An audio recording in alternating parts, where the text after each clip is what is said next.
Hey, what's going on, guys? Welcome back. So today I'm testing out the Zhiyun Smooth 4, newest gimbal by Zhiyun, newest smartphone gimbal by Zhiyun. Now, last year I actually tested the Smooth 3, excellent gimbal, shots were very stable. Now today I'm doing the, sort of same test. I got the Note 8 on there. Diana's behind the camera.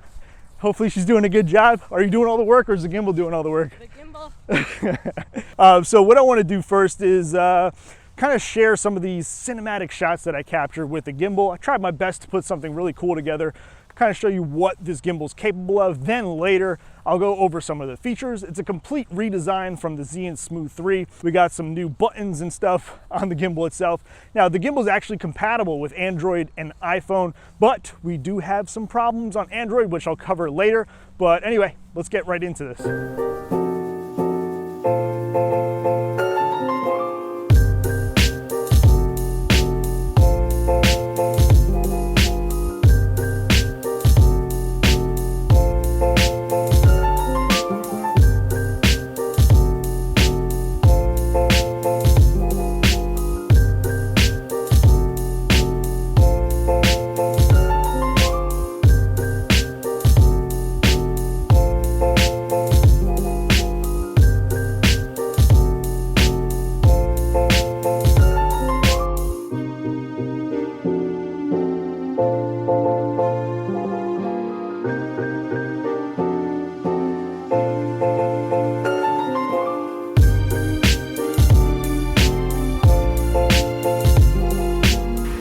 So hopefully that gave you a good sense of how the Zhiyun Smooth 4 performs. I actually had a really fun time putting that together. The shots look amazing, very smooth, and I was totally expecting that just going off of what I tested last year with the Zhiyun Smooth 3. Now remember, in the beginning I said there's some compatibility issues with Android and the ZY Play app, so I'll be talking about that. Now it's also compatible with iPhone, but I don't actually own one, so I have to borrow my mom's to do that. Thank you, Mom. So with this gimbal, you're going to get a nice little styrofoam case. It comes with a USB cable for charging, that's USB-C. Nice little tripod stand so you can set up some time lapses. The gimbal itself, you can get this in white or in black. So the gimbal fits pretty snug in this foam case. Now the gimbal here, it's a pretty cool feature. It actually locks into place like that, so it's not really like dangling around when you're traveling with it. So you can lock it into place, put it right in the case if you wanted to. Now this is the tripod I was talking about.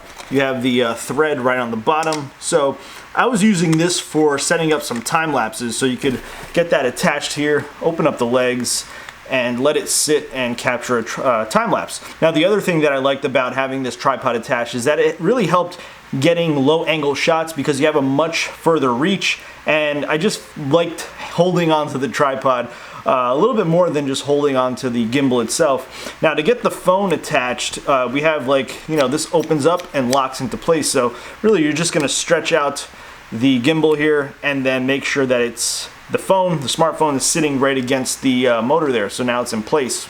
So now I got the phone in the gimbal. Now when you first get this, you're more than likely gonna have the gimbal off balance, so you can see it right here. But if you notice, there's a screw right here, so you're gonna unscrew it and then slide.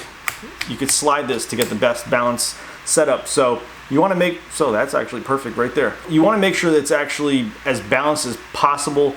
If not, your motor's going to be overworked and your battery's going to die quicker. Now the only other screw you have is this one on the back, and what that does, if you unloosen it, it allows you to set up the gimbal in vertical mode, or rather you set up the phone into vertical mode. So if you unloosen it, you could twist the phone around, get the best balance, tighten it up, and you might see it falls to the side, so you might have to adjust all these settings again, but you can use this gimbal, say, for Instagram stories or Snapchat. So you do have two options, horizontal or vertical. So there's a lot of buttons on this gimbal, but most of these buttons are really only compatible with the ZY Play app. So what I want to cover first are the buttons only necessary if you want to use the standalone camera app built into your phone.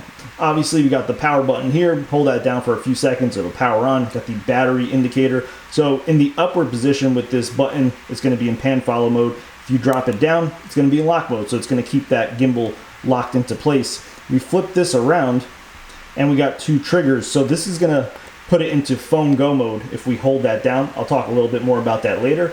and this is going to allow you to reposition the gimbal so that the camera can point up, down, or reposition it to its default position. And if we flip that around again, this is the USB-C port, so this is where you're going to be charging up this gimbal. Okay, so I got the ZY Play app here. I got Bluetooth enabled on my phone. That's going to let me connect the gimbal to my phone, and we'll be able to see a screen where the gimbal actually interfaces with the gimbal. There we go. You know, that's kind of what we can look at right now. So let's just quickly go over what all these little buttons do. So we have a menu button. So if I hit the menu button, it interfaces with the app, and I could use this wheel to go through, or, you know, it's all touchscreen, so I could turn on the flash, set it up, turn it on, do auto, whatnot. Let's turn that off. We got a timer, we got HDR mode, got that on, auto white balance, or you could change whatever white balance you want with the camera. Resolution. So here's where the sort of incompatibility comes in. So the only resolutions on an Android device, I have the Note 8 here, is 720p 30 frames a second and 1080p 30 frames a second. So we're extremely limited here. This phone is capable of 4K, but I don't have the ability to change it into that. So later I'll test the iPhone and we'll see if the 4K option's actually there. And some other options here, we have scene mode, so if you're capturing, say, simple walking, or if you have motion, you can select that. Now what some of these other buttons do, you have display, so you can kind of turn things off on the display of the screen, you know, whatever you want to do.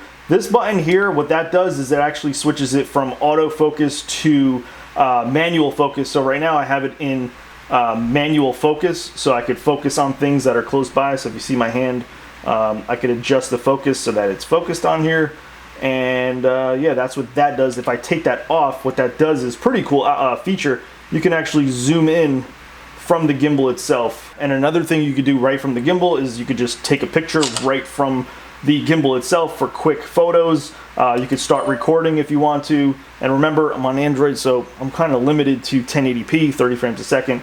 Stop recording, and it gets saved into the, you know, onto your phone. And I have a really interesting shot here of the wall. Now, let me just go back to the menu and just show you what the different camera options here, or, you know, features that you have. We have default, so that's just going to allow you to quickly take a video or photo. Now the next option we have here is 180 degrees panorama, so it's actually just going to set up and it'll do a panorama. It takes about a minute or two. A 3x3 pano, slow motion, time lapse, motion time lapse, and the vertigo effect, which is pretty awesome. And right on the gimbal here, you have like a wheel, and there's actually 4 hard-coded options or features that you could get access to quicker. So down will actually bring you to your gallery. To the left will switch the camera around to your front camera. Diana's ducking. You can switch the exposure here, and if we click up, it'll switch the resolution. Again, I'm kind of stuck to 1080p and 720p. All right, so earlier I was talking about the different triggers on the back, and I think this is like one of the greatest features of this gimbal. So the up trigger, what that's going to do, if you hold it down, it puts it into phone go mode. So you notice that the phone will actually pan around really quick. It's almost as if the motors are locking, tightening up, and you don't really get a smooth motion, but the camera moves around really quick, very responsive. Now there's also the trigger at the bottom. So what that does is if you hold it down, it'll put it into follow mode. So I could sort of pan down, the camera or the phone will pan in that direction, pan it back up, nice and smooth. And if you let go, it'll go back into pan mode. But you notice the phone is sort of crooked. So if you pull that trigger twice, 1, 2, it'll straighten it out and balance. So now you got a nice straight horizon. We got a lot of helicopters flying around today. Now, the other thing that you could do with this, did I cover everything? So the button here is by default, it's set to PF, so that's pan follow mode. If we drop it down into lock mode, it's gonna lock the gimbal, so the smartphone's always gonna point in that direction. Lock mode is usually the mode that I like to use when I know I wanna capture something moving in a forward direction or backwards or just side to side, where I know I don't want the camera panning around or the smartphone panning around or tilting at all. And it worked really well with the vertigo effect. So let's take a closer look at the vertigo effect. I'm going to be comparing the iPhone versus the Note 8. So this is the iPhone. You can see the quality looks great. It's actually smooth. But now when we move on to the Note 8, here are the results. you know, it's the quality is not as good. That's because we're shooting in 1080p, and it's jumpy, super jumpy. It's not smooth. It looks like there's an issue with the, you know, the zooming effect. So there's problems there. Now let's check out a hyperlapse. This is the iPhone. You know, it's just shooting a time lapse and just trying to walk in a straight line. So it looks stable, looks great. The quality is good. Now let's move on to the Note 8. So it's smooth. It looks pretty smooth, really good, but obviously the quality is just not there. It's super pixelated. It's like completely compressed. It's basically not usable. So I think I want to wrap things up here and kind of give my opinion on what I think of this gimbal. So if we're looking at this gimbal just hardware-wise, the stability of this gimbal is great. Your shots are going to look awesome. And don't get me wrong, you don't need to use the ZY Play app using this gimbal. You could use the native built-in camera app on your phone and use, you know, 4K or whatever mode you want, slow motion, and capture at a high frame rate. You don't need to use the ZY Play app, but I feel like this gimbal is marketed as a gimbal that's compatible with the app, so you get all those extra features, so you can use all these different buttons on the gimbal. So with the iPhone, it works perfectly fine. You get access to all the features and it's fully functional. However, Android users are going to be a little bit upset because they don't really get the ability to use all the features built into this gimbal and the ZY Play app. Again, stability, a hardware-wise gimbal, like, it's great, but I feel like Android, they need to step it up and fix things and get it working so that customers will be happy. So if you're still interested in picking up the Zhiyun Smooth 4, I have a link down in the description. That's to Amazon, and it's an affiliate link, so if you buy through that link, I'll get a small commission, and that helps support my channel. So if you do that, thank you so much. And I'm curious, do you have this gimbal? Are you looking to get one? What do you think about the whole Android and iPhone, the differences between the two? I'd love to hear what you guys have to say. If you have any other comments or questions, you can leave them down below. And yeah, that's it. Thanks for stopping by. Leave a like, and I'll check you out in the next video. Bye.